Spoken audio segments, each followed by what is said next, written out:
মজবুত বিল্ডিং করতে গিয়ে আমরা বিল্ডিংয়ের 12টা বাজিয়ে ফেলি। তার প্রমাণ আজই আপনারা দেখুন। আমার কথা শুনে অনেকে রাগ হয় যখন বলি যে টেকনিক্যাল পার্সন অর্থাৎ ইঞ্জিনিয়ার ছাড়া কোনো দিন ঘরের কাজ করবেন না। এই কথা বলে মিস্ত্রিরা অনেকেই রাগ হয়। রাগ হলে আমার কিছু যায় আসে না, কারণ আমি সঠিক কথা বলে যাব। আপনার ভালো লাগলে করবেন, না লাগলে করবেন না। এখানে দেখুন, ফ্লোর করার জন্য পিসিসি করা হয়ে গেছে, সমস্ত এরিয়ার পিসিসি করা হয়ে গেছে, কিন্তু পিসিসির নিচের মাটিটা একদম নেই। আগে দেখতে পাচ্ছেন উপরে পিসিসি হয়ে গেছে, দেখুন, আর নিচে দেখুন, নিচে পুরো মাটি নিচে বসে গেছে। এই রকম মস্ত বড় ভুল কেউ কোনোদিন করতে যাবেন না। আপনার ফ্লোরটাই পুরো বরবাদ হয়ে যাবে, আপনার পয়সা সম্পূর্ণ নষ্ট হয়ে যাবে। এখানকার মিস্ত্রি বলেছিল আমি 8 ফুট নিচে বেস ঢালাই করেছি, ফুটিং ভরাই করেছি, এখানে কোনো অসুবিধে নেই। কিন্তু আপনি যে 8 ফুট নিচে বেস ঢালাই করেছেন, মাটির ফিলিংটা কত আছে? 10 ফুট। তার লাভটা কী হলো? এখানে দেখুন, এ কলম দুটি ঠিক আছে, আগের কলমটা আপনার 6 ইঞ্চি বসে গেছে, অর্থাৎ ফুটিংটা 6 ইঞ্চি বসে গেছে নিচে। লুজ মাটির উপরে বেস ঢালাই করেছে, সেই কারণে এটা হয়েছে। এই ভুলটা আপনারা কেউ কোনো দিন করতে যাবেন না। ঘর তৈরি করার আগে 1000 বার ভাববেন। এইরকম লুজ মাটির উপরে যদি আপনি বেস ঢালাই করেন, আপনার ফুটিং থাকবে, বেস থাকবে, পুরো মাটির নিচে চলে যাবে। এই ভুলটা কখনই করতে যাবেন না। আপনার বেজের ডিপথ, ফুটিংয়ের গভীরতা আপনি 3 ফুট করলে চলবে, আপনার 8 ফুট 10 ফুটের প্রয়োজন নেই। কিন্তু এই যে মাটির যে লুজ মিট্টি, এটা করলে চলবে না। এখানে যদি 10 ফুটে করে দেন, তাও আপনার টিকবে না। কী জন্য টিকবে না? এখানে লুজ মিট্টি আছে, লুজ মাটি আছে, বেশি দিন ফিলিং করেনি, এখানে কম্প্যাকশন হয়নি।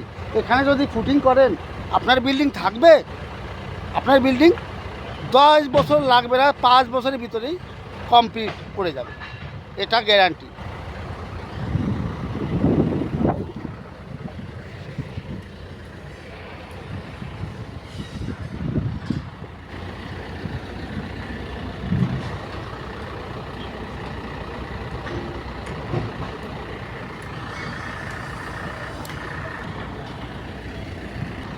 মজবুত ফ্লোর করার জন্য, ফ্লোরের জন্য রড ছেড়ে রেখেছে, 6 মাস হয়ে গেছে, রডে জং ধরে গেছে।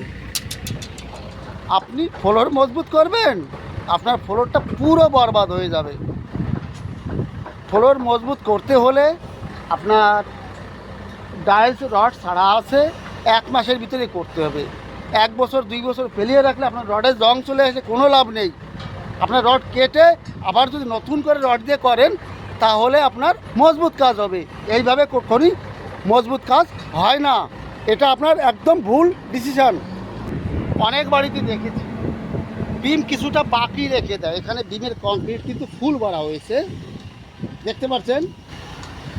আপনার 6 ইঞ্চি বিমটা কম ভরে, বিমের রড বের করে রাখে ফ্লোরের রড ঢুকানোর জন্য। এই ভুলটা কেউ করতে যাবেন না।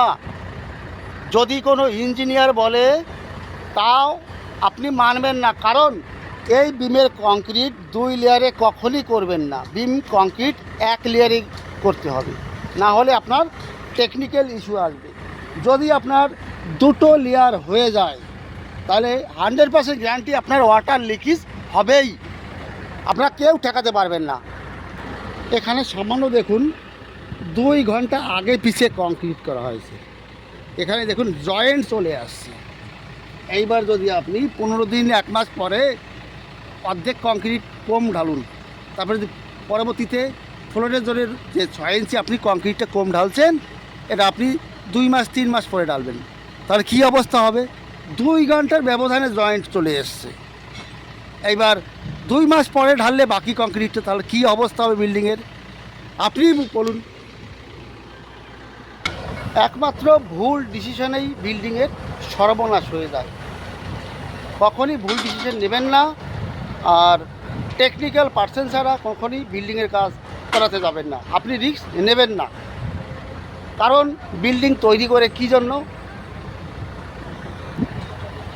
প্রাকৃতিক দুর্যোগের হাত থেকে নিজেকে বাঁচার জন্য, পরিবারকে বাঁচার জন্য আমরা বিল্ডিং তৈরি করি।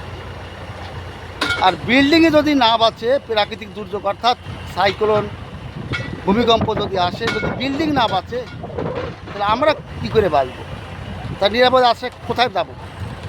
এই জিনিসটা সবসময় আপনারা মনে রাখবেন। নিরাপদ আশ্রয়ের জন্য আমরা বিল্ডিং করি, কিন্তু সেই বিল্ডিংটা টেকনিক্যাল পার্সন অর্থাৎ ইঞ্জিনিয়ার দিয়েই আপনি বিল্ডিংয়ের কাজ করাবেন। এখানে মিস্ত্রিরা বসে আছে, আমি বলেছি যে কি ভুলটা করেছো, বলছে এটা আমার ভুল না, সে ভুল স্বীকার করছে না। এই জন্য বলি, এইসব মিস্ত্রি দিয়ে, ভুলভাল মিস্ত্রি দিয়ে, নন টেকনিক্যাল পার্সন দিয়ে কখনই আপনারা কাজ করাবেন না। আমার কথা শুনে মিস্ত্রিও রাগ হয়, কিন্তু কিছু করার নেই। তাহলে বন্ধুরা, আজ এখানেই রাখছি। সকলে ভালো থাকুন, সুস্থ থাকুন। আবার আসবো নতুন ট্রফি নিয়ে। All the best.